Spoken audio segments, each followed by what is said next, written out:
you today? All right. So today we've got a lot to talk about. So first of all, I put together a table.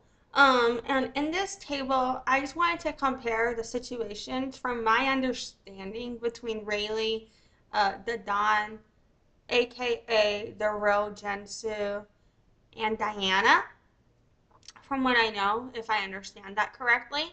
Um, and then from um, there, I wanted to check out, just kind of give you some sources regarding where my thoughts are with how this news story could be playing out. And in relation to that, we'll be looking at Google Trend reports, as well as just discussing for two shakes of a lamb's tail about search engine optimization and how you rank online. And then after that, fucking Sin posted a new video. So Cynderra, so we're gonna check that out. Her page that had gone private went back public, made a new post. So we'll look at that. And then Raylee also made a post that I want to check out, and we'll see if she's going to be speaking out and based on what she said. And after that, I have a few more reactions that I figure we could look at. Some commentary there. Well, four more actually. And then I found one more new article. Also, I noticed some things, about the reviews tanking. So I thought we could look at Kaze's reviews, chat about that in a minute. And then we'll just, see if they posted anything else before we close out. But I figured that's what we could be doing today. Yeah, so I'm gonna fucking roll my intro and then we will. I said roll, not rub. Like that. Roll, ROOO. Oh, no, fuck the stupid ass captioner. I said ROLL. God damn it, it's still not putting it on there. R-O. Shit. Fuck, I'm sorry, guys. Let me see if I can do this. ROLL. There we go. Okay, my bad. Alright. Hi, my name is Lexi, aka Deaf Child. I'm born deaf, hard of hearing. My team was one of the top teams between 2020 and 2024 in New Orleans and Louisiana. I began doing business as Deaf Child in 2013, marketing 2011, and sales 2009. I've earned 50 plus certifications in marketing and sales, and I have my Bachelor of Science from Loyola University, New Orleans, with a music industry studies major and a business administration minor. Visit my site at noladeafchild.com. So, first things first, I made a little chart for us to check out here. Now, it's in Canva. So, first of all, I just thought we could pay attention to the differences in the stories here. So, Raylee paid 60%. DaDon and Diana, they both paid in full. Raylee, there's a possibility of arguing that Raylee gave approval in writing on some of the dress issues. And you can check my presentation for that. DaDon and Diana, from what they have shown, they never gave approval on anything in writing that was wrong with the dress. You know what I'm saying?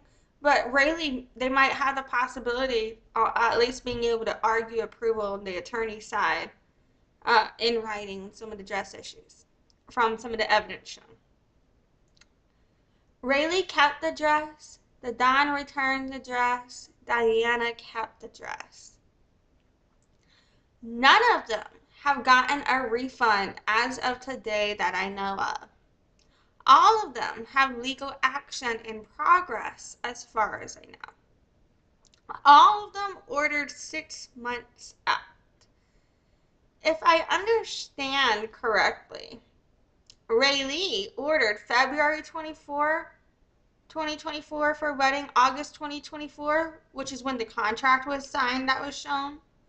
I believe that the DaDon ordered February 2023 for February August 2023, which is when the invoice she showed um, was paid. And then Diana showed that her invoice was paid December 2021 for prom 2020, from May 2022, but she booked October 2021 as shown in her evidence. So I just want to look at that. So they do have a lot of similarities, you know, on top of the fact that it's all centered around Caze, the similarity in the terrible customer service that also came with that. The similarities would be no refund, legal action in progress, ordered 6 months out. Now, the biggest difference between Raylee and the Dawn case and Diana's case that I think will matter legally in court is the fact that the Dawn and Diana had paid for their items in full.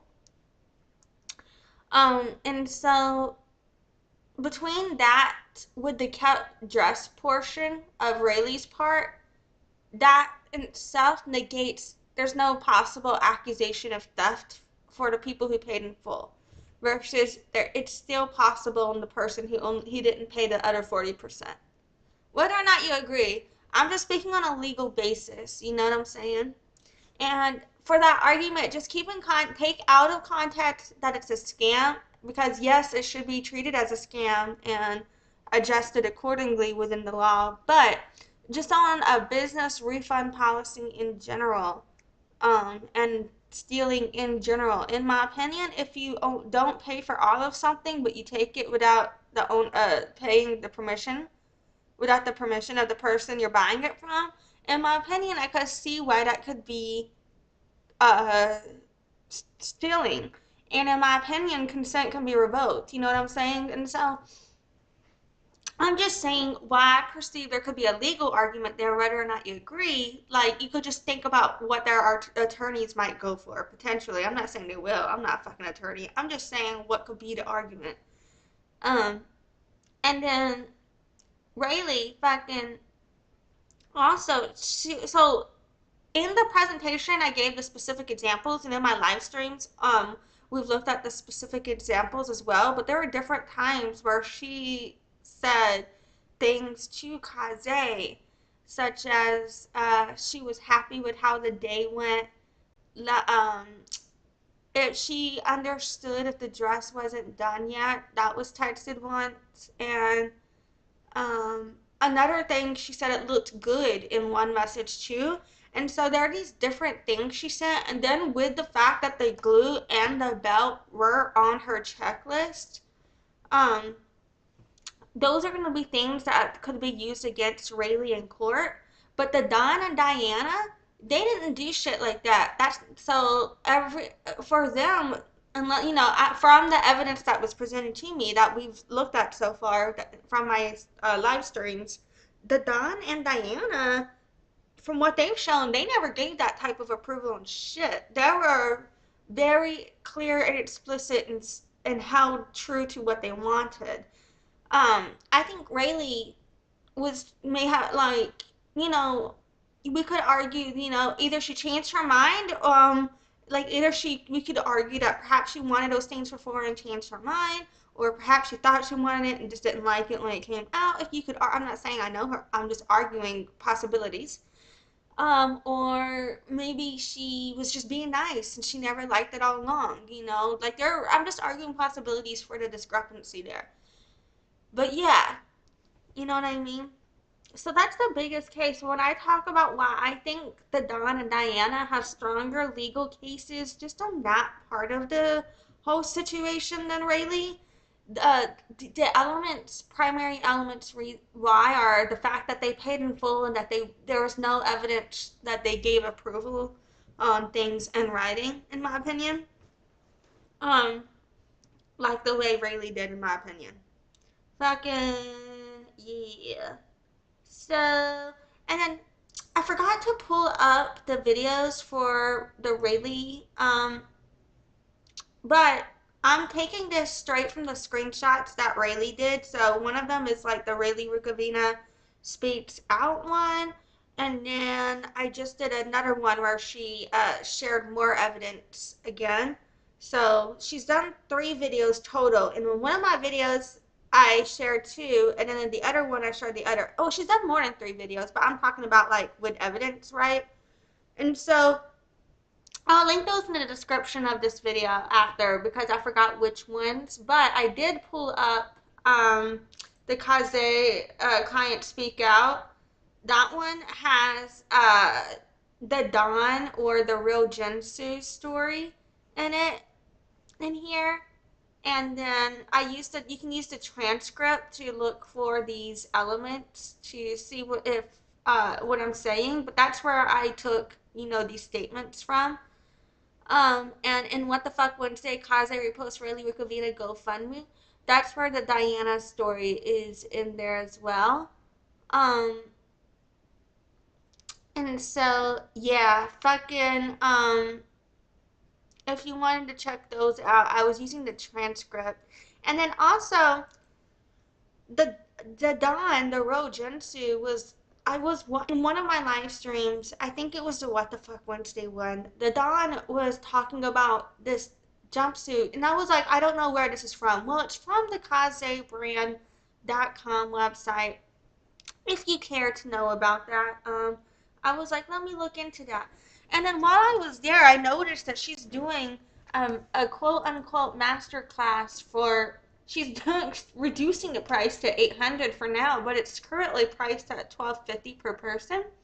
And what I don't understand about this is for me, I don't know if this is for me, any offer that I give somebody, it has to make sense for them too. You know what I'm saying? Like I know if you go to my website and you see the $300 an hour, and you're like, who the fuck can afford that? Well, for people who I really feel that, that are on the track that this will work for them, I have a step up program where I start you off at 30 an hour for 12 weeks, and then we double for 3 phases every 12 weeks. So 30, 60, and then 90, and then 30, 60, and then 120. My bad, not 90. I'm out of it. I was just going up 30 instead of doubling. My bad. 30, 60, and then 120. And then after that, you're on track to be on my hourly. So, but the way I do is, we do setup and then we do build, and then so we do setting up and building, and then we do lead acquisition, and then we focus on closing, right? And so for one of my clients, we did 6 million in 3 months, and so then from there, it's like I do the numbers, so I recommend caps, so you're not paying more hours from me in a given time frame. Then it's gonna be profitable for you. And we keep just doing the math for everything to have a good return on investment. You know what I'm saying? And so when you're doing marketing, that's what you should be doing with all of your offers, is my fucking point. Like, everything I offer, like, I don't recommend people buying it if it's not within the scope of their financial goals or their financial budget for a given time frame. And so I wonder if she's factoring that in when she is marketing this to people. Um, and I wonder if the value of what you're getting out of this class is going to be worth the 1250. Now, I know people who charge, I like the Pesh Mandalia charges $2,500 an hour just to meet with him. So I know people who do charge a lot of money, and you're just like, how the fuck is someone gonna charge that much? But the value is that big, because even though you're only meeting for an hour, you don't just leave the meeting with, you leave the meeting with all of these resources, and that you can take with you to build out your ads and make money. And so the return on investment speaks for itself, because you get the assistance and the consultation on creating better ads for yourself, and it's long-term investment, right?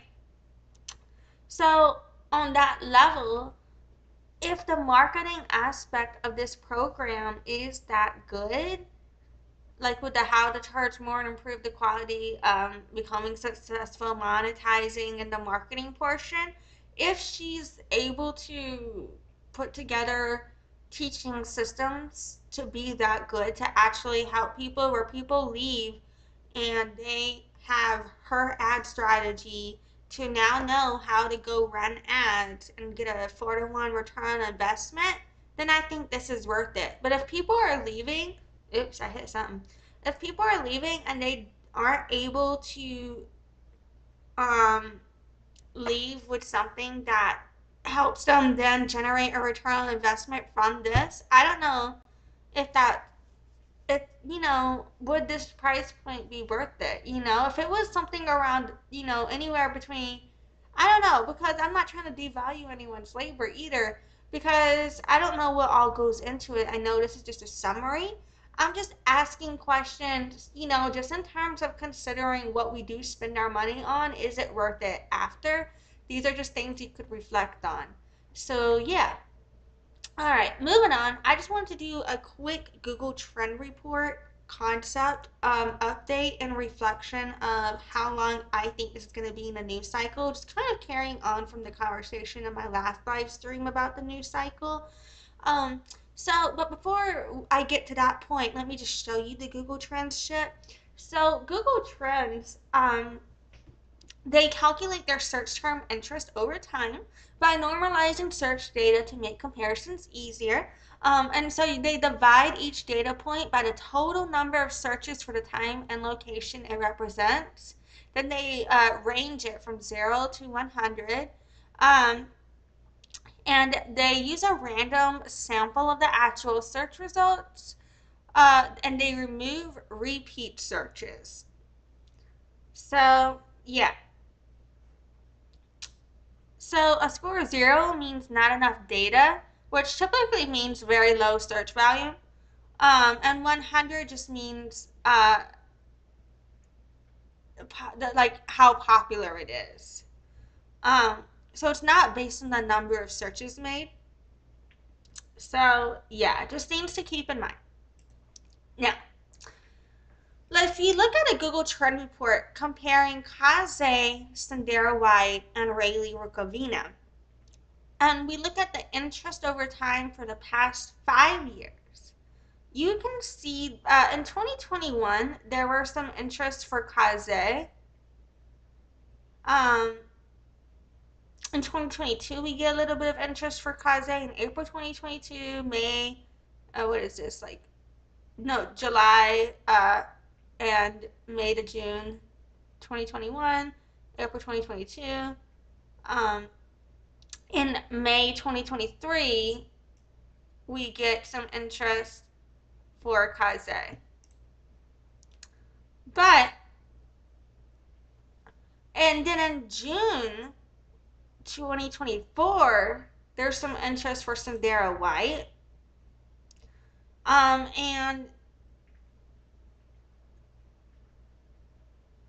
And it's not until August 25th through 31st that we get interest for Raylee Casze, which goes up to 100. And that coincides with when Cynderra's post came out. And then Case's over at 30. And yeah, and so this is our trend from the past 5 years. Let's narrow this down to the past 30 days here. And in the past 30 days, what we can see here is Raylee Casze is, really peaked around the 27th here and has sharply declined, right? Right around the 27th. And now I want you to reflect on that with the dates that her post came out, right? When was that? Monday night? So reflect on that. And so then we get a sharp decline on Raylee Casze interest over time. But you know what increases right after that is the interest in Casze. It doesn't go up as high as the Raylee Casze, but bear in mind, Raylee Casze post that got like what Caze did on Raylee got 14 million views. So yeah, let's look at how that interest is trending over time. And so if you notice, both of them, Kaze, there were a few spurts of interest, but Raylee Casze had basically none. Um, as far as Google Trends is reporting here. And so you notice that it's this PR crisis here where the interest is spiking for both of them. But this is beneficial for both of their search engine optimization long term. However you feel about both of them, like whatever, like regardless of the bad reviews on both of their pages, this is going to be good for them both long term with search engine optimization. And I'll explain why in 2 shakes of a lamb's tail.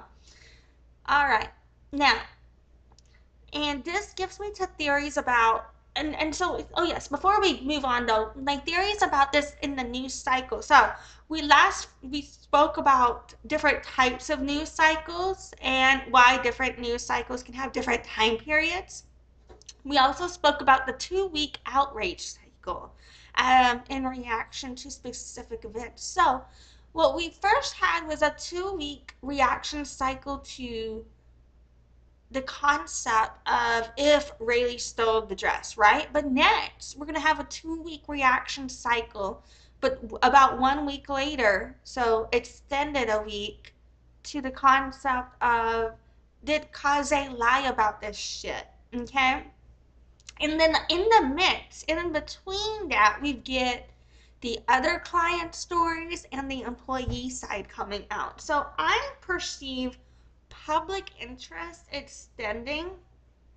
And so this all started around the weekend between August 24th, 25th, 26th, 27th. But let's just, for easier purpose, start it on August 25th for me. Easier purpose. That's when the interest is really tracked anyway.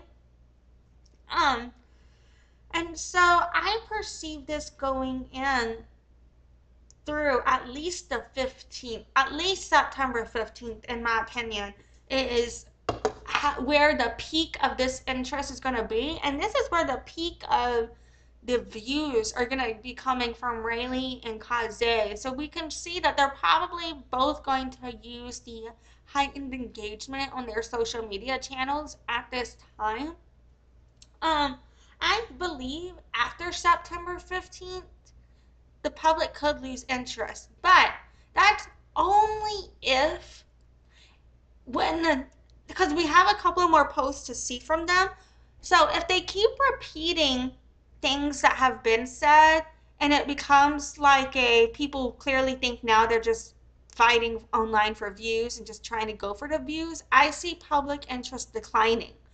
But if more evidence comes out, if we get to see more publications within perhaps lawsuits for the business, if anything else comes out with other clients speaking out, if you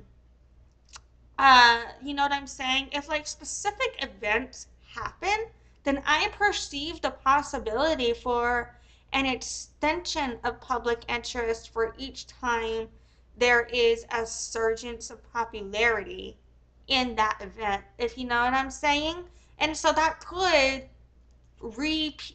reinstate an outrage cycle or a news cycle within the way these terms would be trending, right? Particularly for Kaze. And even for Raylee Casze in relation to it still, though, because of what Kaze did to her, in my opinion. Now, there's the employee side hasn't been heard enough. I think on that side, it's because the algorithm does better when you get that visual with the person. And so I think the need to maintain that anonymity is shit. I'm not saying that right. Being anonymous, the need to be anonymous is fucking, impacting their visibility, I think. But I think it's also good for their protection too at the end of the day. But yeah, fucking that's another thing too to contend with But you know what? I have to marinate on that for another time. So, moving on. If we notice here, if we look at just the Raylee Rukavina search terms, we got Raylee Rukavina, Raylee Wells, and let's do David Wells and DJ Wells too. Because David Wells and DJ Wells are such common names, I'm assuming all of this interest has more to do with the fact that there could be a lot of David Wells and DJ Wells out there, and less to do with, any interest in that man particularly. But Raylee Rukavina is a very particular name, and so when we look at the Raylee Rukavina name, there's this random bit of interest in like May 2020 here, for example. Um, and the same for but Raylee Rose back in 2021. That's irrelevant because she's not Raylee Rose until going forward. But there's been, in relation to this term Raylee Wells, there has been some, interest in that already too. So she's going into a married name that has a little bit of history regarding traffic and interest, and that matters regarding search engine optimization. We'll get to it in a minute. But if you look at the peak here, because of the viral video that Caze did on her, Google Trends is tracking her name, Raylee Rukavina, um, for interest over time. I do notice that it is sharply declining now. So, what I'm saying is part of the reason they could be continuing to make videos about the situation, even if it's against their best interests legally, attorney wise, because everything they say and then that's documented could get used against them in court. I think they could both possibly be doing it for the vanity metrics, and because of the engagement. You know what I'm saying? And I don't know if they're like, and I think that's human nature wise, but for both of them, long term it'll still work out for both of them business wise. So for Kaze, interest over time regarding Cynderra White, Cynderra Kazanthia, Cynderra White, and Cynderra Kazanthia and Kaze pulled up here. So Cynderra's got some interest from September 2019, April 2020. Let's see, May 2021, April 2021, May 2021, June 2021, so October 2021, I think. Yeah. Um, April 2021? Oh no, 2022. I can't speak. My bad. I can't think. April 2022. Let's see. This is 2023. Where are you? And that's May 2023, and then June 2024, July 2024, and now back in August and September, the end of August, beginning of September, last 2 weeks. You know what I'm saying? Her interest is about to peak here. Now, we've been questioning, why the fuck would Kaze blow up her business like this short term so much? Because this could really fuck her shit up. But if she has just enough resources to make it through, hunker down, lay low, just enough clientele to keep her going, and designs to keep her name on her project, the interest that's generated from this over time could actually just increase her search engine optimization over time, boost her visibility over time. You know what I'm saying? And I'm wondering if that itself is potential motive for what has been the business practice all along, in my opinion. But I'm not saying it is or isn't. I'm just saying it's a possibility. But I actually don't think that makes sense logically. I'm saying, well, I think it could make sense. I wouldn't do that. I don't think that it's the right thing to do. I don't think it's a definite explanation. I think there's definitely more to the story that I'm missing. But I think that could explain part of some of the bad decision making, in my opinion, possibly. You know what I'm saying? Um, in my opinion. So I'm gonna exit that out and exit this out. So let's just check out a little bit before we move on about what is search engine optimization. Um, and so search engine optimization is basically um, driving organic traffic from search engines. And it is basically critical marketing. It is part of how we generate leads in order to make sales. You know what I'm saying? Um, it's also important because ranking online is very competitive and it's very hard to do and it's hard to maintain your rankings.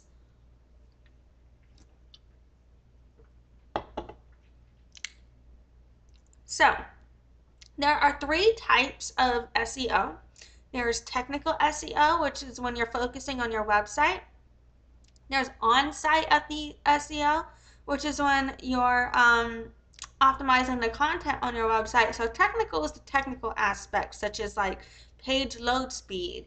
But on-site SEO is like, what is your website blog, Then there's your off-site SEO, such as your brand assets, uh, and doing things that enhance brand awareness and recognition, um, particularly when it regards to demonstrating expertise, authority, and trustworthiness and demand generation.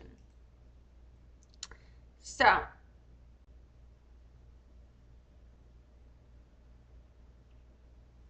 offsite optimization.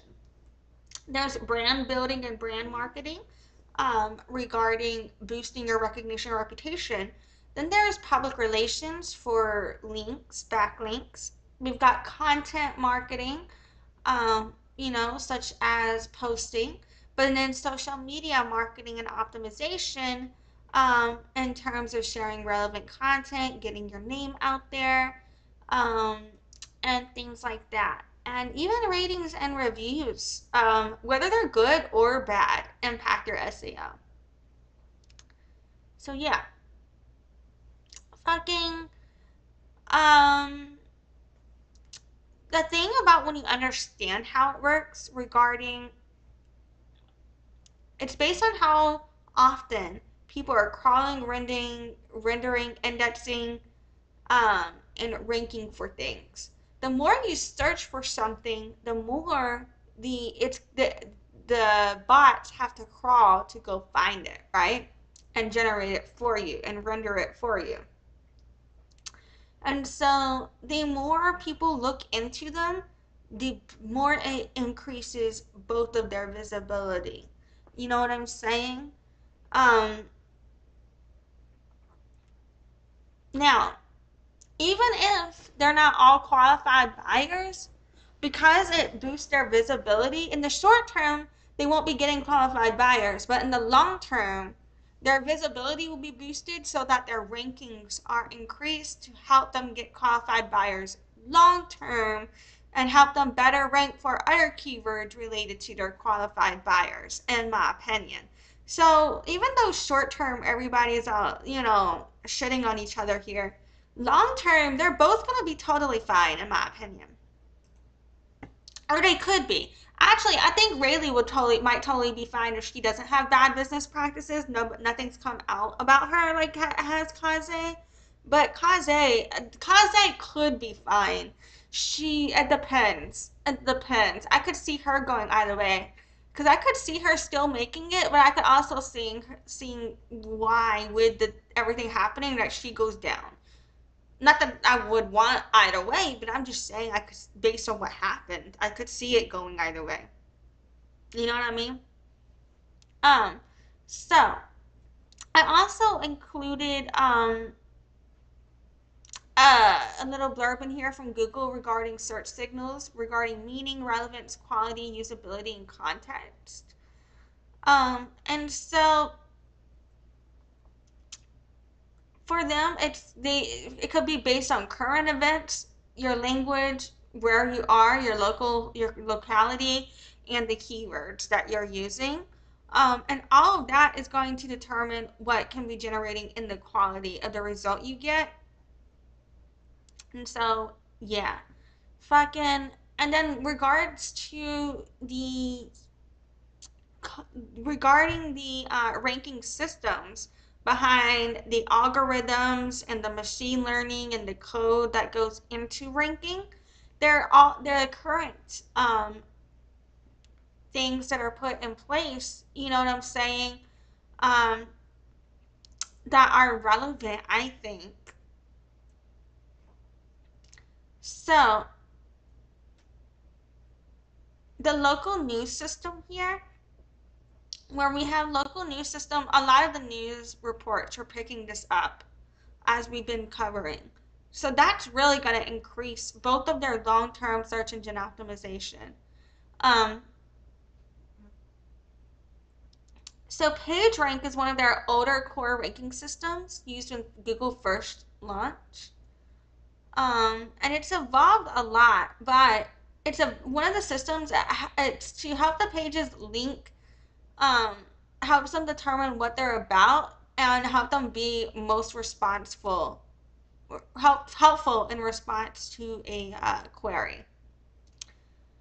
So that, by the more you search for it and the more people that are going to their content from searching for their names, locks them into it also. And in their case, for their specific names, those are so unique that they probably don't need much help with that. But when people are looking for things like the hairstylist and the dresser and using those keywords too, or the wedding gown, that's increasing their visibility with those terms as well. Um, so yeah, fucking, and then we look at RankBrain. It's an AI system that helps how AI understand how words are related to concepts, so we better return relevant content, even if it doesn't contain all the words used in a search, by understanding the content related to other words and concepts, and that's another part of what I'm talking about here. So yeah, and the helpful content system, including the hummingbird, panda, and penguin system, these are all used for helping it become more relevant to people as well. So if you look into all of this, link in the description of this video, you'll see a little bit more of why I'm saying long term, these bitches will be fine. So, in terms of like search engine optimization with what's been happening here, in my opinion. So, how does ranking and SEO work? Just one last blurb here before we get back into the drama. So, a little AI overview.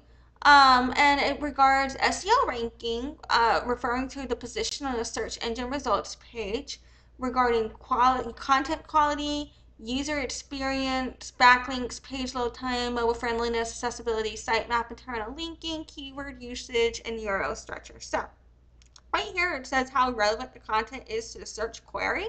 The way people are have created it so that through this PR crisis, now Raylee Casze have become trending in the Google search interest. They are making it so people find that they're relevant to the content that they're searching them in relation for. Um, and so it's gonna boost their visibility overall, in my opinion. Alrighty, so moving on, I figure we could get back into some reactions now. So first things first, Cynderra posted, not only did her personal page go public again, she made a fucking post here. So I figure we could check this shit out first and see what she says. It is a bit low, and yes, my desktop audio mixer is as high as it will go. So let's see what she said. You have to stand on it is staying true to yourself, no matter what people say, no matter what the internet says. Staying true to what you know, and definitely. So she's saying to like stay true to yourself, no matter what anyone says, no matter what the internet says, stay true to what you know. Um, I feel like this is like a what you tell yourself when you're a grounding. I don't know, or maybe I'm wrong. Okay, I'm sorry. Definitely not let any naysayers or any negativity affect you to a point where it makes you stray away from who you are. So, every time you think about something, write that shit down. She was saying something about, I couldn't hear her. She was saying something about never making something be about something from who you are. I don't fucking know. The one comment on here from 3 hours ago was teamwork, and that was when I first pulled this up. When I first pulled this up, I was like, holy shit. So let me refresh and see if there's anything else here. Is she deleting comments? what I just learned. This? Whoops, it was autoplaying. Oh no, I did not mean to like that. Oh, fuck that. Oops. How the fuck did that happen? Alright, now let's go see. It doesn't look like she's made any new posts on here besides all of that. So, yeah, What I just that, I am shocked. Like, literally shocked. Okay, I also noticed Raylee here posted some pictures here from her wedding. A couple of pictures, one in her wedding dress and one of her and her husband walking down the aisle. She said in the comments there, it says, "You can call me Mrs. Wells now. I love you, Mr. Wells. I will be doing a story time later. Stay tuned." And so that, I don't know if that means she's going to share more about what happened with Caze, or is she just going to focus on her wedding. But that made me question, like, was she just doing that for, that's definitely for engagement, but like, wow. People are telling her she looks so beautiful. Sorry she had to go through that. This one's better, blah, blah, blah. Perfect dress and all that shit. So, let's refresh, see if there's any more commentary here. Sigma.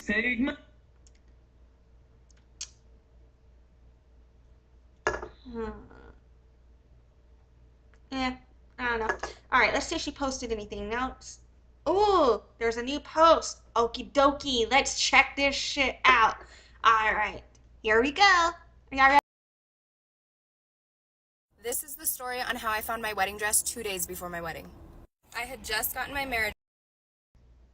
Okay, so I think this might be just about the finding the different dress. It might not be about Caze, but I'm gonna still watch just in case anything slips out. License, and I called my mom and I was like, what are we gonna do? Like, what? I don't even know what to do. And my mom, being such an angel, was like, I already called and made you appointments at both of the places in town. I was like, you are a godsend. I don't even know what time it was, but she was like, your appointment's at 4:30. I know that it was before 4, but I think I got food and then headed downtown to try on dresses. I called one of my best friends and I was like, will you please come with me? Alright, so I already linked this video in the description of this stream. So yeah, so I still want to know though, like, so in my opinion, I think she may have already known that Caze's flight was booked or whatever, had already got her to book the flight and then blocked her after. I think that may have happened, and she might be trying to act like that didn't happen. And if that is the case, then I think that's fucked up. But if that's not the case, then I'm like, go ahead, carry on. I guess, that's, then like blocking her would have been what I would have done too, probably. But like, if you know what I'm saying, my opinion on all that highly sways with how that evidence comes out. And I remember, I don't like either. Like, I need somebody there. My mom wasn't able to come with me. I was like, I need you to come with me. Like, I can't do this by myself. And she was like, absolutely. She met me down there. We went to the first place and they were like, your appointment isn't for another 30 minutes. Like, we can't do anything for you right now. We were like, okay, no big deal. I called the second place, which couldn't get me in until the next day. Literally the day before my wedding on Friday at like. Well, I mean, if you're booking that last minute, I feel like that's to be expected, though. Even if it's not your fault or whatever, but still, like, they can't help that shit either.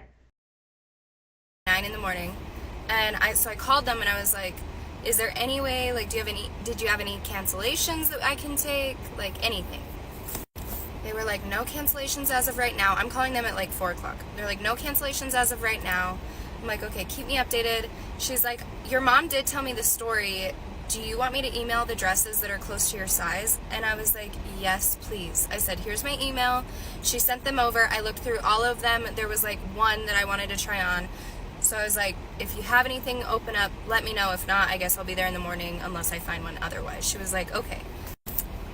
Literally like 2 minutes later, she calls me and she's like, my 4 o'clock just canceled. How fast can you be? I said, I will be there in 2 minutes. I'm on my way. Oh, so if that's the dress, then I guess that worked out. And of course, my best friend is driving me because I'm like, I'm done. I'm done driving. I'm too stressed. Like, I'm done. She was like, okay, yeah, I will. So we go to the second place that was supposed to get me in at 9:30 like the next morning, but they were able to get me in sooner. So we go there, try on that sequins dress. It was super cute, but it just wasn't, like, it didn't fit me that well. And I really was not able to do that. All right, so not the dress. She's doing one of those things about how she had to go try on different dresses. I wouldn't have been that way. I would have been like, yeah, this is how I got the dress. I wouldn't be telling you how I went for look for others. But I'm more literal. Many alterations at that time since we were 2 days out from my wedding. So I was like, I'm going to look at the other place and I'll let you know. And she was like, no big deal. Don't worry about it. I was like, thank you so much. So we leave and then it's like 4:15. So the first place that had my appointment at 4:30 was ready for us. So we went back. I picked out 4 different dresses that were in my size, tried them all on. The second dress was the one I actually bought and took home. And as soon as I put it on, I was like, I think this is my dress. All right, so that's the story of how she got the dress. So I guess this isn't really about Casze at all. This is just, using the moment for engagement, as we discussed. Because right now, people are fucking interested. It's like, I think this is the one that I'm going to walk down the aisle in. And my best friend was like, yes, it is. That's the one. But I ended up trying on the other 2 anyways. And they didn't really fit that good. Wasn't really that flattering. That was the only one that was truly like flattering, fit well. The only hem that we had to do was for the length. It was just too long. Even with my heels on, it was so long. But it was perfect. Like, I was so surprised we could find. Yeah, it was an alright dress. If it wasn't for, defacing native land with Christian bullshit, I would be totally supportive of the wedding. One that actually fit and looked nice and I actually liked, especially 2 days out from my wedding. So that's the story on me finding another dress. But after that, I bought it. I took it to my seamstress, tried it on for her. She pinned it where I wanted it, sewed it, and then called me that next night. So like rehearsal dinner night, so Friday night. My other best friend went and picked it up. And we Venmo'd the seamstress for doing that, and then I never thought I would be on TikTok. Tell me about how you went to a store, tried on a dress, and then bought it. I'm trying to be interested in this. I'm just not. Does other people find this interesting? But then why do people watch me, right? Because maybe that's what people think when they're watching me. Like, bitch, shut the fuck up. Well, I don't know. Some of you fuckers fucking watch me and shit. You're not fuckers. I'm sorry I said that. I didn't mean it like that. That sounds fucked up. I'm a fucked up person. Why do you people watch me? Fuck, man. I don't know what happened on my end. OBS crashed again. And I don't know why, but OBS has been crashing between 1 and 3 times a live stream since it last updated. And it's fucked up as shit, man. So I don't really know at what point, because I wasn't paying attention until I looked over and I see all of a sudden it stopped. So when it crashes, it's hard for me to know when it crashed for you guys when it stopped, to know where I should go restart again, because we were almost done with this video. So now I'm just gonna go back halfway, I guess, and rewatch some of it. I don't know, but fucking basically there's nothing new in here about the Casze situation. Really, he's just talking about how she got her fucking dress. If anyone gives a shit about that, I don't really give a shit about it. But it does prove my point, in my opinion, about how this is now this window of interest. In my opinion, is what they're using to perpetuate the interest for them for their SEO. Take advantage of this window of interest for engagement and views on their content. In my opinion, is what I think Raylee and Cynderra could be doing at this point, even though that's why they could be posting, even if it's against their best interests for the court case legally. Um, and so that's what I think. But yeah, fucking Kaze, Cynderra basically still pretty much kind of posted about everything, but Rayleigh kind of is, but kind of isn't. She's just posting about how she got the other dress. But yeah, let's just see. To do was for the length. It was just too long. Even with my heels on, it was so long. But I don't really know when it stopped, but she was basically telling us 2 days or so before the wedding, trying to get the dress. She was trying to get in at different bridal shops. One place had a last minute cancellation, let her go and try a dress on. She didn't like that dress. Another place she tried on dresses, and she liked one of the dresses that she tried on from that, and that ended up being the wedding dress. All she had to do was hem it, and that's where we're watching. it was perfect. Like, I was so surprised we could find one that actually fit and looked nice, and I actually liked, especially 2 days out from my wedding. So that's the story on me finding another dress. But after that, I bought it. I took it to my seamstress, tried it on for her. She pinned it where I wanted it, sewed it, and then So yeah, that's the dress story. She got a new fucking dress. I don't know. I didn't really think it was that big of a deal to me, but I don't know. Maybe it's just because called me that next night, so rehearsal dinner night, so Friday night. My other best friend went and picked it up, and we Venmo'd the seamstress for doing that, and then that was that.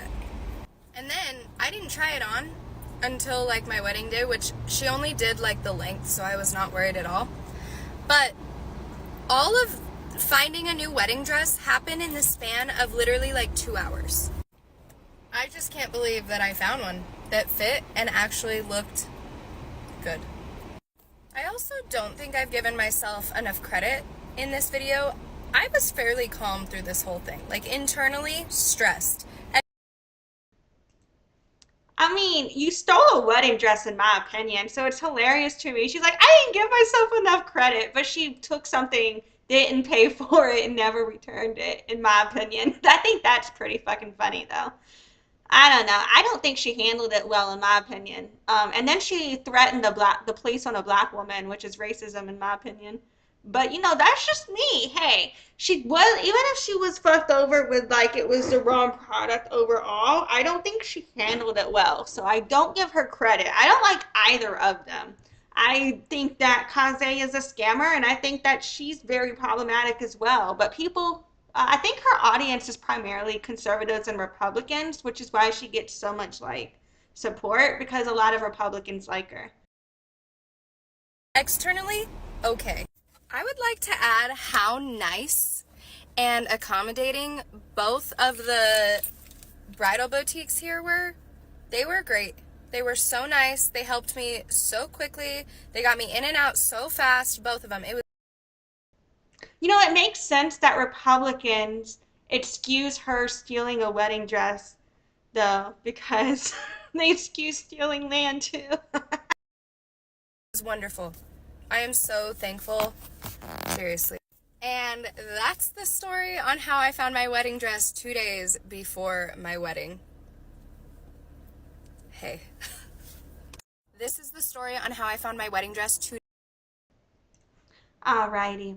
And I've been linking, I forgot to link in this description, but I will after. I've been trying to link just my thought process regarding all of that too, why it could be still theft, in my opinion, to not return something you haven't paid for in full. So the designer said he looked beautiful in the dress you were meant to be in. Someone said, why did you choose Kaze for your dress? Initially, someone said, well, I've been thinking about that. Um, Someone said, props to seamstress for being, for pull off the hem that quickly. Yeah, I think the seamstress should get credit. Um, all of that. Cute. Someone's saying this is better than Kaze's dress could ever be. And all that. So people are giving her a lot of support. So yeah, and we will come back. I'll just refresh one more time. I think that was the story time that's coming out, but we will circle back and see if any new material comes out before we finish up. And again, I don't like Kaze or Raylee. So from here on out, I figured we could just check out. I got 4 little reactions to check out before we see this new little article that came out, before we wrap up with the reviews on the Kaze side now.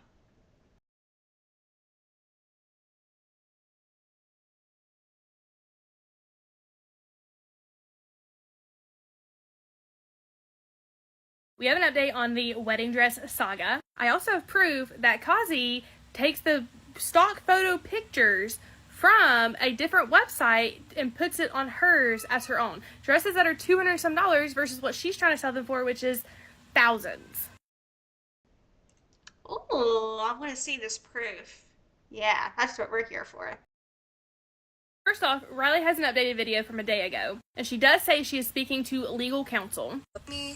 I have been speaking to counsel, though, and there are some details that I will not be able to discuss.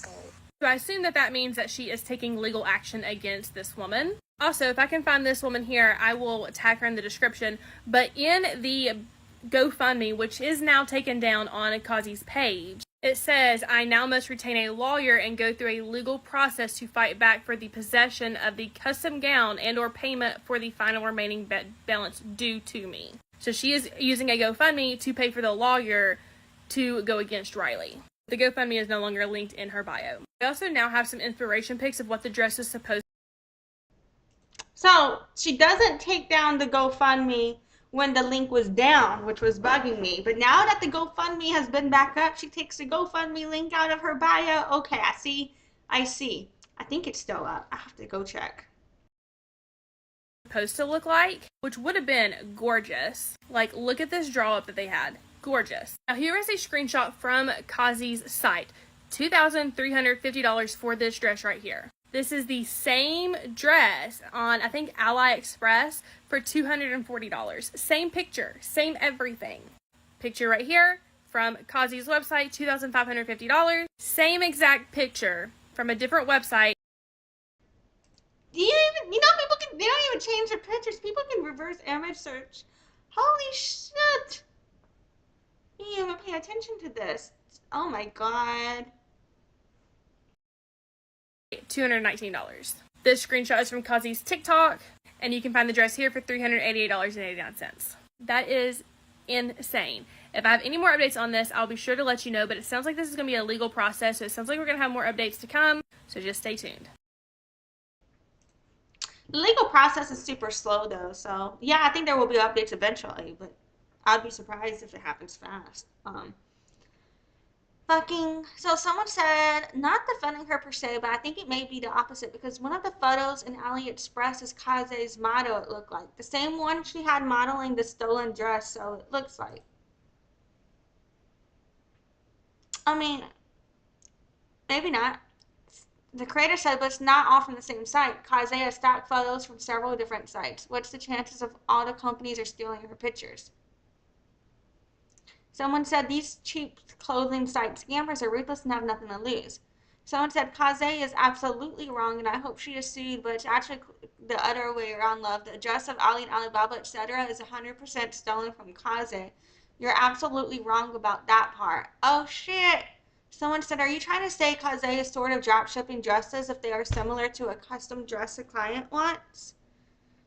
And someone said, I'm not on the dressmaker side, but it is highly probable all those companies stole her images. My cousin owns a small shop and models her own items. I'm constantly having to report people business.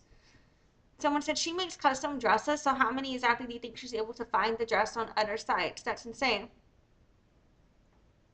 Someone said not defending Kaze willingly, but also those sites could have stolen her pics. Still hope she gets sued for what she did to Raylee. Someone said Kaze is ridiculous. Retaining a lawyer is going to be just as much or more than if she just refund Rayleigh's money. Someone else said those are Kaze models that are on the other people's website. She's wrong for what she did, but let's not tell these lies. Someone said, right, like it's not common knowledge those cheap websites steal images from legit designers. Someone said this part, it's just dishonest. You know what? I agree actually, because I didn't know what the evidence was gonna be until, I didn't see this video. I didn't watch it. So this was a downfall of me not pre-watching shit, but I think, it's important to see that it's evidence of people just talking shit too. So someone said, I agree with nothing Kaze did and hope she is sued finally, but those are Kaze photos 100%. The ladies in the photos even tagged her when they posted their picture. Ali and other oversights. So you should definitely rephrase, say allegedly, not that you have proof, because that part is 100% absolutely incorrect, and a simple search of the girl in the photos will show they confirm Kaze. Someone said this is true about Kaze upcharging for dress. I screenshot one of her dress, her website, and did a Google image search. The dress I found on Google Images is $195-ish. The dress on Kaze was close to $1,500. Like, what the heck? This is the craziest stuff I've ever saw. Someone said it's a bait and switch scam. Someone said, yeah, the first two pics is definitely the same model from the video of her wearing the wedding dress. Someone said, wow. Someone said, right, crazy. Someone said, not all here wear capes. And someone said cheaper sites probably took the photo from her site. So, yeah. Someone said AliExpress steals other website photos. Not saying she's good, but I do know they steal photos. Someone said, I'm not defending Kaze and the shit they did by any means. However, it's not uncommon for these other sites to steal your images and reproduce a super shitty version of the clothes. So, yeah, I'm going to assume that, it could be, like, there's always a chance, but I actually think it could be, who knows, but, I honestly think it could be more of, like, what people are saying where, the site could have stolen her pics potentially in this case, but maybe we're wrong on that. Maybe this person is right. But I do think that the commenters are probably right on this one, in my opinion. So, moving on. We've got another long one from Delusional and Thriving. This is from a few days ago though, so this is going to be old information. Let me just see the timeline on these other posts. That's from 5 days ago. That's from, 3 hours ago. Okay. So let's watch the Jenna.Wylder one first from 3 hours ago, and then we'll watch the other two.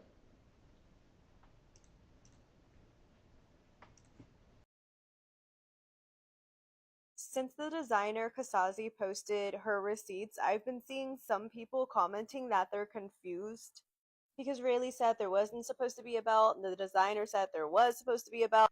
But who cares about a belt when you delivered this woman's dress 1.5 days before her wedding?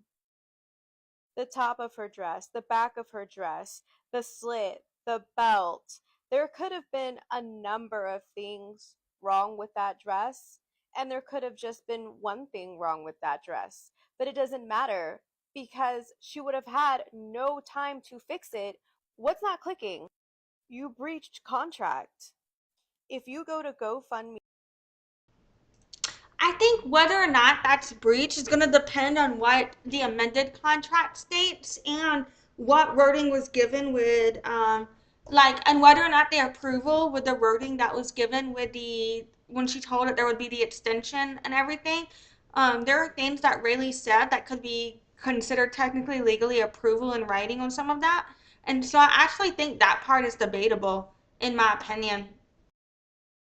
GoFundMe.com, Casse has an active GoFundMe asking for $12,500 from people.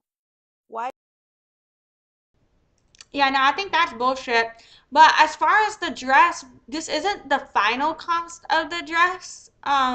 No one disclosed the final cost yet. But if you check the text messages, they do discuss that there is an amended contract that no one ever saw. We only saw the first contract. There's also undisclosed pricing regarding the train, jewelry, and notes from fitting that were added on the contract as well. And so, yeah, all of these discrepancies, you know what I mean? And then Rayleigh even states she wasn't ever made aware of what the numbers were going to be. And so there was a pricing dispute as well. But yeah, this isn't the final number, also, by the way. Why do you need $12,500? And I'm totally against Kaze. She's scamming her employees, and I'm against the GoFundMe. But I'm just staying objectives. But When you already confirmed that Rayleigh paid for 60% of her dress, meaning her balance owed is only $2,516. we actually don't know the balance owed because we don't know the final price of the amended contract or what the upcharges were on the additional items. Um, Why do you need an extra $10,000? The I mean, I don't understand why she needs to GoFundMe at all, but designer is saying that she needs it for legal fees, but why would you need an attorney if you're able to recoup the cost of the dress plus fees? for me, why would you expect people to pay for your dress, but why wouldn't you just focus on your attorney fees? People, you shouldn't be asking for the people to buy like cover the cost of the dress and all of that.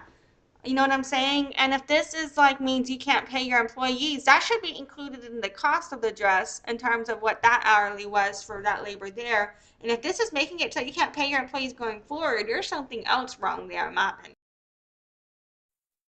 She's claiming that because Rayleigh did not pay this $2,500 balance, that she was not able to pay her employees, pay her rent. She's been suffering financially. Keep in mind, she posted that GoFundMe 4 days after she delivered Rayleigh's dress. I find it really hard to believe that one customer paying you 4 days late $2,500 has caused your entire business to begin to crumble. Let's also remember that the original video. That's also brings to a point where I was questioning the value of that marketing class she was teaching. How are you going to teach people to be successful if you're not able to be profitable? You know what I'm saying? She made about Rayleigh went viral and now has 13 million views. And all of the other videos she made attacking Rayleigh collectively have 12 million views. 25 million collective views sounds like a good payday. Now, if you're still not convinced, let's look at the number of people who've all come out and said that she has scammed them too. Even her employees are coming forward. They're saying Rayleigh did not cause her to not pay her employees. She's been not paying her employees. And that's on record with the US Department of Labor. This looks so bad against her, and I have no idea how she could possibly turn this around. But I could be wrong. I would love to hear all of your perspectives, because if there's people that are still like genuinely confused about all of this out there, I mean, maybe I'm missing something. Well, I understand where people are calling Kaze out for being a scammer. I absolutely support that. The only thing I don't support is where people are deciding, if you pay partly for something, it's okay if you take it without paying for the rest of it. That's what I disagree with. But everything else about shitting on Kaze, I'm all for that. I'm just like hard to get on. Like I just don't agree with how Rayleigh handled everything. Um, personally for me. But yeah, but, you know what I'm saying? So that's me. Um, so some people are saying Kaze, she went to such great effort to ruin the girl's wedding. That was so intentional. Some people are just bad people. Kaze deserves all that's coming to her. Someone said if you look at the timeline, it was like Kaze posted videos about this right after Rayleigh sent the text about waiting till Monday to come to a resolution she could enjoy her wedding weekend. And again, how I feel about that depends entirely on if Rayleigh had already had her book her tickets and then decided to block her after, as if that didn't happen, then I'm just like, that's Raylee playing innocent. But if it wasn't like that, like Raylee had nothing to do with if she booked her tickets, that wasn't made aware to Raylee. Raylee only said, "I'm just gonna block you." Then I do agree with with what Rayleigh did on that. So that part of it depends on, I don't have evidence for me to make a decision on how I would think, you know. So for me, I just don't understand why people are coming to these conclusions without the evidence while claiming no one should hop on bandwagons, but yet they're like not relying on evidence to come to a conclusion. Whether or not you agree with what I think, I feel like I at least can show you why I thought what I thought when I thought it. You know what I mean? Um, yeah. Fucking.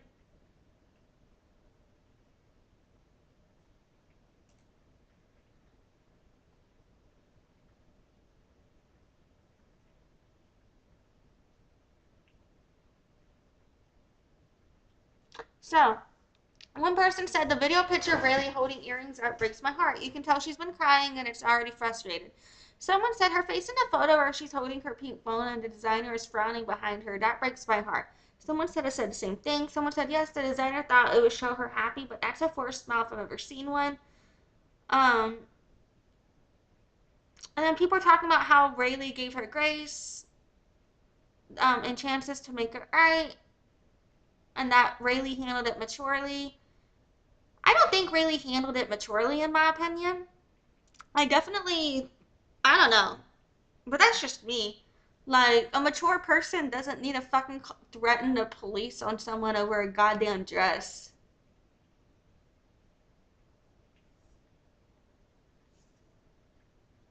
But yeah. Alright. Oops. Exiting the wrong video here. Okay, next up, let's check out Delusional and Thriving's comment. You guys, this designer is worse than I thought, and I'm actually so disappointed. Like, so disappointed. So let's do a roundup of what we know so far. So obviously we know Rayleigh. We know she came and told her story and her side of the story, what happened to her, right? And then we also know that the real GoFundMe, she also posted her story about the dress. I posted about what happened to her yesterday, so if you guys want, you guys can go back and watch it. But basically the same thing happened to her. She ordered the dress, custom made. She thought it looked like how it looked on, her IG and whatever. It obviously didn't. It came out looking like this, looking absolutely crazy. They went back and forth. She even opened up a dispute about it, trying to get her money back. She ended up closing the dispute because I guess they were going back and forth, and then obviously they must have promised her that she'll get her refund back, and she obviously did. In my opinion, I don't, unless they actually give you the money back, I don't think you should close a dispute you have until you're given the money back, in my opinion, is what I wouldn't do. You know what I'm saying? But, um, I can understand how she thought she would get the money back, so she complied. So I'm not trying to, victim blame. That came out victim blame me, but I'm just talking like, when you're disputing a claim, that's like, in my opinion, I would, that's not what I would do. Um, so, but yeah, fucking, the fact that she didn't get her money back, there's a lot of things. This makes me wish I didn't close out my table from earlier. But the chart from earlier, you know what I'm saying? The difference, but the biggest difference, in my opinion, between Diana and the real Jinsu versus Rayleigh is they both paid in full, and so there's no theft possibility of the theft accusation, and neither of them ever gave approval on these elements, but whether or not you agree with it, there's ways in which you can kind of give evidence that could be argued that Rayleigh potentially did give approval on a lot of things. You know what I'm saying? And so that, I think that's why I'm like, was judging people being like, oh, she gave her so much grace. And I'm thinking, well, yeah, that's going to get used against her. People are like, yeah, she was just being nice, but she gave approval on things. And That's because they're not direct, you know what I'm saying? And they're like, well, you should have indirectly known better. But in my opinion, if you're not explicit, particularly in writing, when it comes to these types of things, like, then you can't expect somebody to provide you with anything other than what you said in writing. And if you said it was good in writing, then you know what I mean? They're going to probably legally be able to argue so, in my opinion. He didn't. So she's out. I think it's like 1,700 is a lot of money to be out. So we know the real Jinsu. We know her. Now after that, you guys. So after that, the this is all alleged, but after that, the ex-employee came forward, and they exposed this designer as well. So in their video, I tagged them all in the previous video, so you guys can go back and check them out and show them some love. But they exposed that the designer has not been paying their employees. I'm glad that people are talking about them and sharing them because I had been saying that like they got lost in the mix, but it's good to see these two people mention it. And when payment is due, they're I did not mean to do that. I don't know what the fuck I just hit. My bad. you guys, this designer is worse than I Ah, thought, and I'm fuck. actually I don't so remember how far we disappointed. were. Like, Hold on. so disappointed. So let's do a roundup happening with this designer that I did not know. So you guys, I just strongly believe that I believe everything happens for a reason, and it obviously sucks that Raylee had to go through what she did, what she went through. But I just believe that, you know what, she wasn't meant to wear that dress, and I just feel like this designer was meant to be exposed for who she is. I just feel so bad for so many of the victims. And you guys also let me know that there was a girl for prom who the same thing happened to her too. Bitch, she is so diabolical. I do think that there is something to be said about the when you profit off of events like these, but you don't care about the outcome of them. I think that speaks to a form of dehumanization or like cognitive dissonance from your role in community, in my opinion. You know what I'm saying? It's crazy. I don't even, first of all, I don't know how she's able to get away with all this stuff because there's court cases against her. There's harassment. People filed restraining for harassment. There's like bounce checks. She's giving people bounce checks. How is she still free walking on this earth? I don't understand what she's doing or who she knows for her to be like skating through life so smoothly. But it blows my mind. You know what I mean? And also, I just feel like we all know someone who's getting married or who has gotten married or who's going to get married or hopefully we're going to get married in the future. You know, you never know. But I just strongly feel like, you know what? We all want custom made dresses, and I understand sometimes you just gotta go in the store, go to Kleinfield, go to somewhere and get your dress. And it's a shame. But even if you want it custom made, I strongly believe that everyone needs to, because we all have to, like, you know, sign a contract, right? Make them implement in the contract, hey, if this is not done by this date, I'm owed whatever amount of money, or, you know, I'm able to cancel. The contract itself, in my opinion, her lawyers should be able to argue that. You know what I mean? I think that what people also don't consider is to uphold a contract, you have to have an attorney. So the reason that these specific cases here, um, matter where like all of that is they're lucky that they were able to be able to get the attorney involved. A lot of people can't even afford to get the attorney involved. You know what I'm saying? They'll save up so much money for these dresses and then not be able to get that extra help. Um, which as another is which is I'm saying this because I think that contributes to how she's able to keep going. I also looked into her business manager in a previous live stream I did, Dr. Zanzi McLaurin. When you Google her, she is squeaky clean. She's like known for contributing in all of this academia and being just like amazing person. It's just when I question her relationship to Kaze that I start to see things that you could poke holes into her professionalism potentially. And then I did do a reaction to her video as well, where I discuss my thoughts on some of the things that were said as well. And then when you look at the employee perspective regarding their testimony of having tried to bring issues to her attention and being shut down, those are what raise red flags for me. But when I looked into her, I couldn't find any form of um, any type of legal case against her or any type of employee speaking out or nothing like that. Um, but yeah, fucking all right. Let's keep watching. My bad. And get my deposit back, whatever the case is. I think we all need to implement that and kind of learn from these stuff that happens on TikTok and implement it on our real life, because this happens to real life people. But bitch, she is so diabolical. I can't get over like everything I've learned in the past 48 hours. And the fact that she's deleting comments and filtering comments is crazy. Because clearly you're on social media. Like, clearly you see what is happening in the shit fire that you started. Because I didn't, personally speaking, I don't even think Raylee would have really responded to her if she didn't make that GoFundMe. Because I think that really crossed the line, that really bugged. No, I mean, the GoFundMe is bullshit too, but I think it was the bad reviews, in my opinion. And bringing her past businesses in with it. Like, what the fuck is that? You know what I'm saying? And all of that.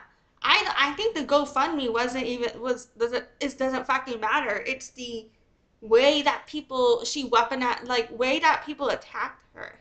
Um, and there are when I reflect on the beginning of her messages where she's saying, like, where she was basically putting this message out there, basically saying something along the lines of, this Colorado bride has stolen our dress and is nowhere to be found.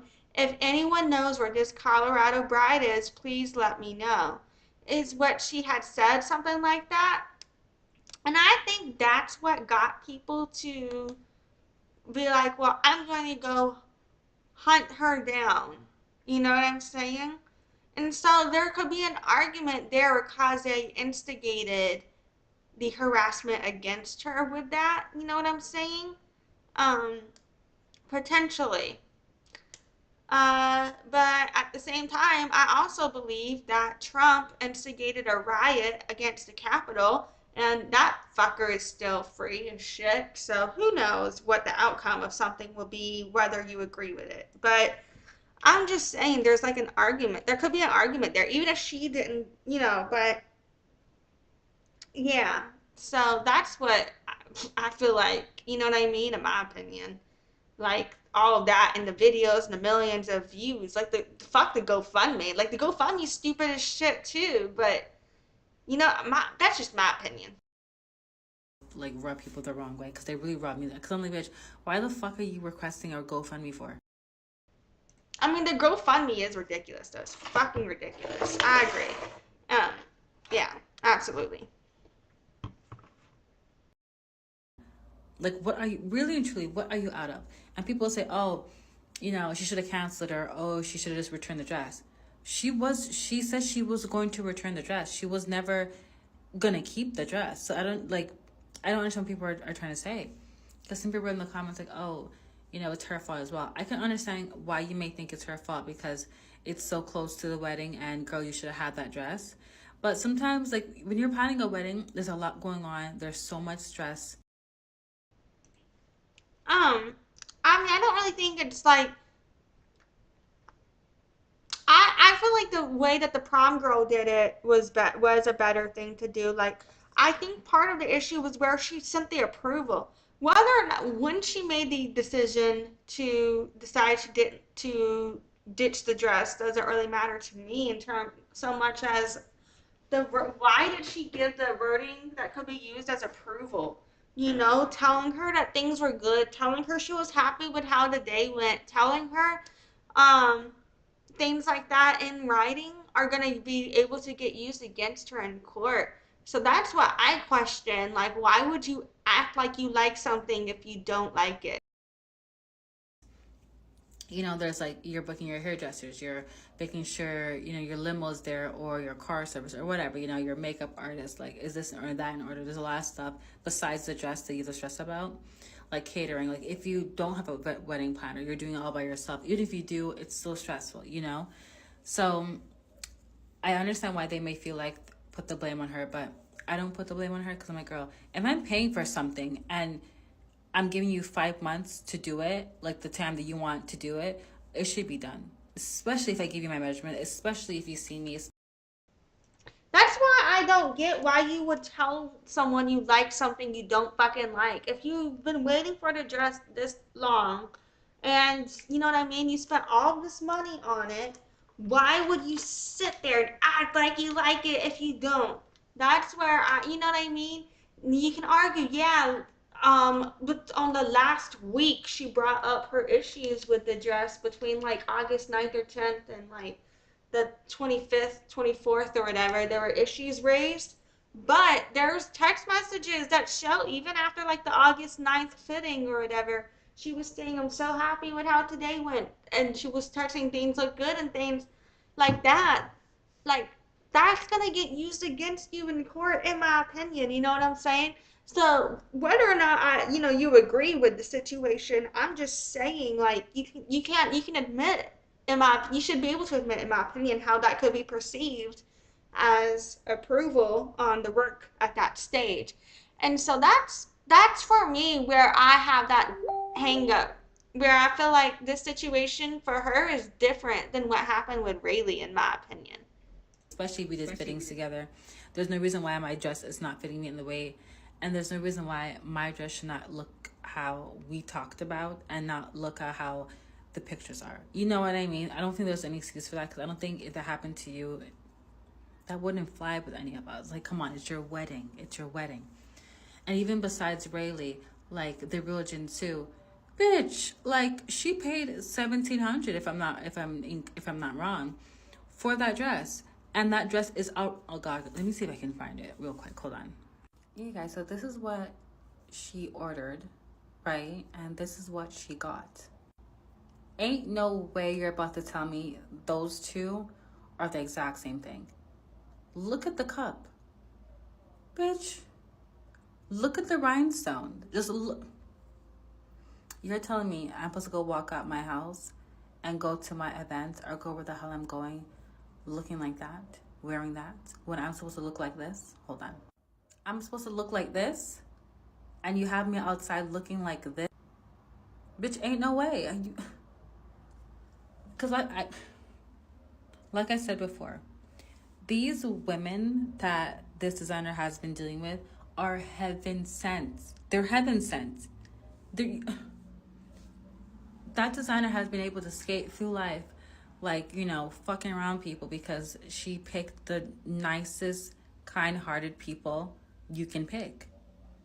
Because, bitch, you're I also feel like, at this price point, you should be doing a much more different service. And if you can't do that with the price point you have, if that's the issue, I feel like she could raise it by 10% more and be able to provide the service people expect. You know what I mean? But still within margins, like according to the market for that what's to be expected at that price point. But that's if the quality is up to par. And if the quality of production is not up to par according to some of the evidence that has been proposed, then fucking, that's a whole different situation altogether. That's not you know what I'm saying? I'm not speaking to the quality. I don't know the quality. Like, oh, I definitely know that the quality of the specific cases that we've been looking at are very bad, right? Like with the real Jinsu, Diana, especially, and Rayleigh. But I'm talking like general wise. I don't know if these are specific scenarios or if everything she puts out is bad. You know what I'm saying? Um, but yeah, I feel like there's gotta be definitely some issues here with her production side. Like, how the fuck are you not able to provide a luxury experience at this price point? And how is she known as I wonder how she's able to maintain her status with the celebrities and the influencers, or how she's been able to do so for this long and maintain the charade. I think maybe it could be the way Dr. Zanzi is able to present herself through the marketing abilities that they do have to look good and presentable and everything. And I don't know, maybe it's that keeping up with the Joneses effect that is why they're able to keep going, because they help people look good. Am I making sense? I don't know. You're gonna send me that, and I'm not gonna sue you, bitch. You guys need to stop defending this designer, because if it happened to you, you wouldn't like it. It's black and white. Like, there's no way around it. What's done is done. What she's done and shipping out whatever she's shipping out to, bitch, don't play with me. That's crazy, and that's nasty work. That's very evil. Bitch, that's very evil. That designer, bitch, on people's wedding day, on people's prom day, at the end of the day, this designer, you know you're wrong, and obviously it's not going to change. She's not going to change. Unfortunately, the stories are going to die down. She probably will change her business name to something else, get a whole another LLC. Like, she'll just get everything brand new. She most likely won't put her face out there anymore for her brand to be, for people to recognize that's her.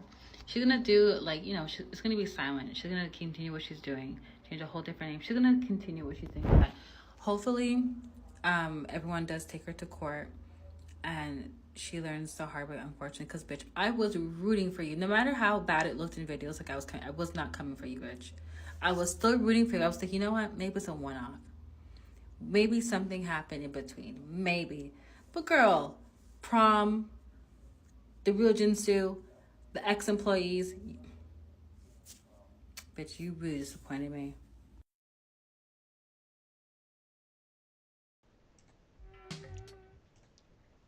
Whoopsie, wrong button, my bad. So obviously people are not happy with her as a result of everything. And so people are saying, restraining orders. And someone else is saying that they don't believe that Kaze is showing Kaze's dresses, that she's stealing someone else's work and passing them off as her own and can't deliver, something like that. Um, Someone already explained the dress procedure, so that's not what's happening in my opinion. Or a former employee already explained the dress procedure. So there is like a lot of speculation. I think it's interesting to read the comments and the commentary and the reaction to see what people are saying, but we do have to remember to take this with a grain of salt, that all of the commentary reaction, even mine, this is all speculation. Someone said she's bouncing around without a fixed address. I don't know if they're referring to all of the business registration stuff. Someone saying, look at the picture of Raylee. She's in a fucking conference room. That's not Kaze's shop. That's a space she rented, likely day of. These victims. I have a theory about that, but I don't know if I can say that. Theory. Or, you know what I mean? I'm going to wait unless some evidence comes out before I can speak on my theory, or if I can find some evidence on that. But, yeah. People are saying, I hope anyone who jumped to send money to this Kaze get their money back. She's clearly a seasoned fraud and bad at business. Oh, when they're speaking about how Kaze might have to change her name, I actually don't even think, because people now know Cynderra White. I mean, maybe she will, because Kaze is more known than Cynderra White by the masses, but I don't even think she is gonna change her name, because at this point it's improved her SEO. Well, I mean, it improves her SEO for Cynderra White too, I think, at this point, because that's getting some visibility also. But either way, she's gonna get registered as Cynderra. It'll always get traced back to her, because as an owner, no matter what you do at business, you gotta, eventually file your shit and stuff. So it's gonna get traced back to her eventually. So, yeah. Someone said, I really wish bad things happen to people, but Kaze did Raylee so dirty and blasted her knowing she was tuning out to enjoy her wedding. I hope she gets the business she deserves. None. Someone said, I love she posted reviews from other customers like that would smooth over what she did. Someone said she's just a terrible human being. Rayleigh's response had my jaw on the floor. I had to go back and unheart the designer and all that. So yeah. And moving on, we got one more little video here, just a quick one from Sam. I think this is the same person who was making the allegations that were wrong, in my opinion, about AliExpress and everything like that. So we'll just take this with a big grain of salt.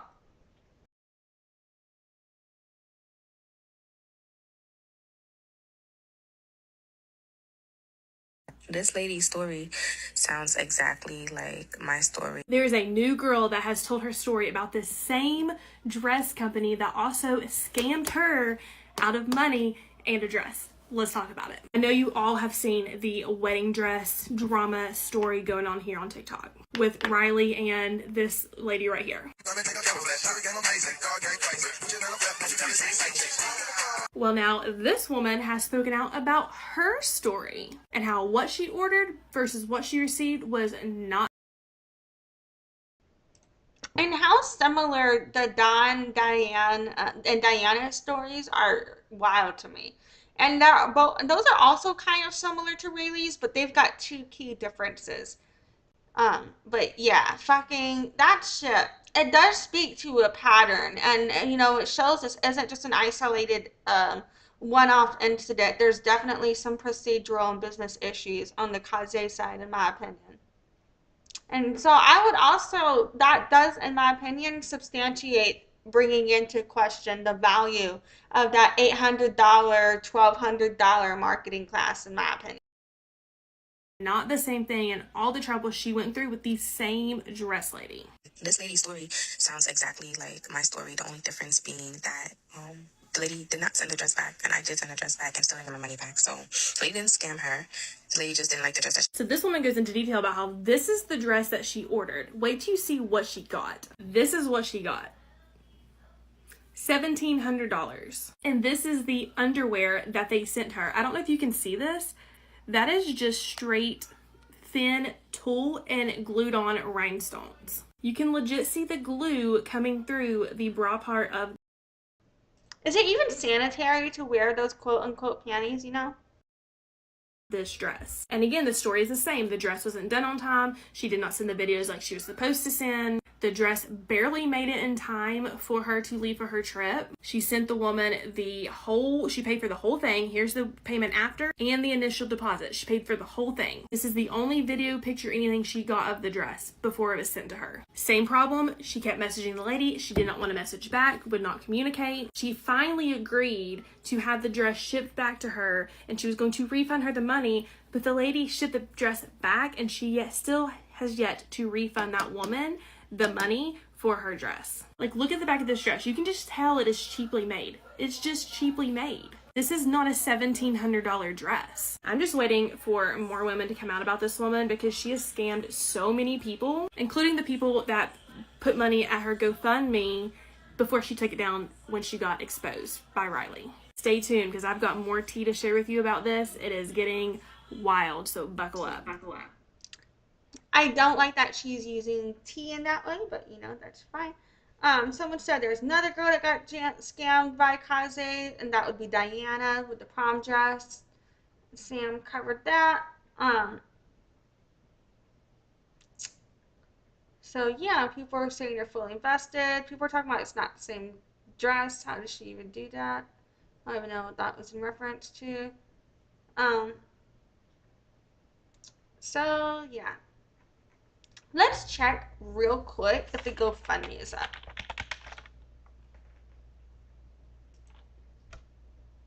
The GoFundMe is still up. Just checking if the GoFundMe is up.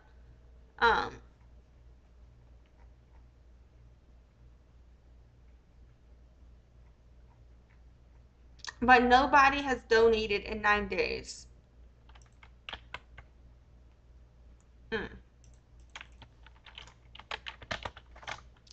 And a better GoFundMe that you should donate to, in my opinion, would be Mandy's Fight for Cancer. Check out this GoFundMe for Amanda here. She basically was diagnosed with invasive ductal carcinoma breast cancer. July 2024, she's been dealing with being sick. She is struggling with health issues and having to return to rideshare and struggling right now with her medical situation and her living situation. And it says here, any help is appreciated as always. Y'all have been saving my life, and I'm so ever grateful. I will link her GoFundMe in the description of this video. So, next up, I thought we could read the new article that has come out about this on September 4th from allsides.com. And it says, Caze Atelier accuses Raylee Casze of not paying for her wedding gown. Bride shares a different story. And then when you read the full story, it goes to the people.com magazine. Alright, I already read the people.com magazine. I think I did that last night. And so we're not going to read this now. We're not going to bother, but it is here. And next up, what I wanted to do was show you some reviews, but I just got a Facebook message I need to exit out of. Here we go. Alrighty, so next up, the Caze brand is now getting bad reviews. They didn't get as many as Raylee, in my opinion. If I remember correctly, I think she got a shit ton. Like, she went down real fast. You know what I'm saying? We covered that, but I forgot how many. But now people are leaving Caze bad reviews. I think everybody that's not involved in this situation needs to mind their own fucking business and don't leave either one of them bad reviews. And I don't like either. Don't leave either bad reviews. You know what I'm saying? Unless you are actually involved with them and have a reason to give them bad reviews. You know what I mean? You know what I'm saying?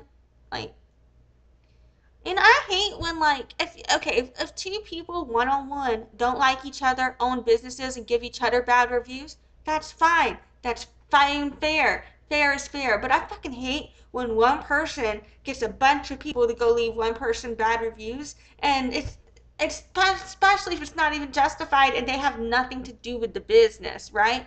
It's one thing if it's justified and they all are going to have something to do with the business. That's different too, because that impacts them as a community. That's their lived experience. But I'm talking about people who ain't got nothing to do with shit. Like, what the fuck, bitches? Like, that's not even a fair fight. And if you got a fight like that, then you know you're wrong anyway, in my opinion, right? So on both sides, I don't like all these little bitches going to leave bad reviews. Stop it. Y'all are stupid. It's one thing to leave a bad review about someone, you know, in your own situation, in your own life. That happened. We've all been there. If you haven't left someone a bad review, I'm surprised. But for this type of shit, I don't get it. You know what I mean? And so someone, Aaron Whitbeck, said, didn't recommend Caze brand, says, don't cross this owner, you will end up on social media. Elizabeth Kerman said, is saying often lay down orders, will design your dress, but rarely will it be as you expected. When you complain or refuse to pay to offer a product she provides week late, she will lie. So, like, all of these people are bitching, saying library and weddings and all of that cannot meet contracted deadline, takes your money. In some way, I guess it's just like, just liar, scammer, disgusting, pure evil. Yeah. Anyway, someone said she sent me an Amazon dress, didn't even look like what we discussed. Did that actually happen? Or is she just hopping on the bandwagon? One person put just leveling the playing field. Well, at least you admit it. So yeah. I just feel like every single one of these people though are stupid as fuck. Um and it's like,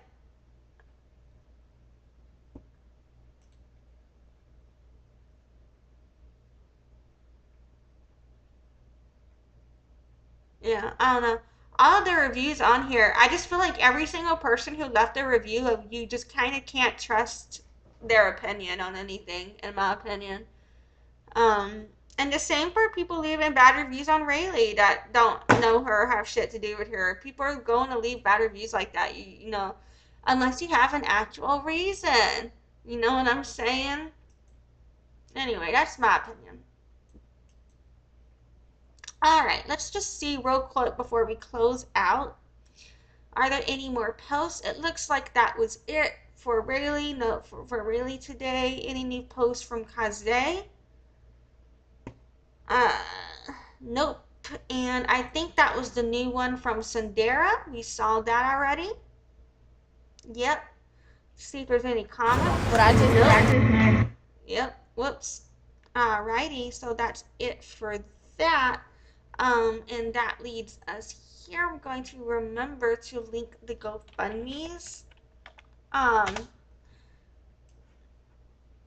For Amanda. But I'm going to do that in just a second. Alrighty. So just recapping before we close out. We've talked about a lot today. So we started off with the differences between the 3 Casze clients that have been speaking out. And we were comparing Diana, DaDon, or therealginsu, and Raylee's cases.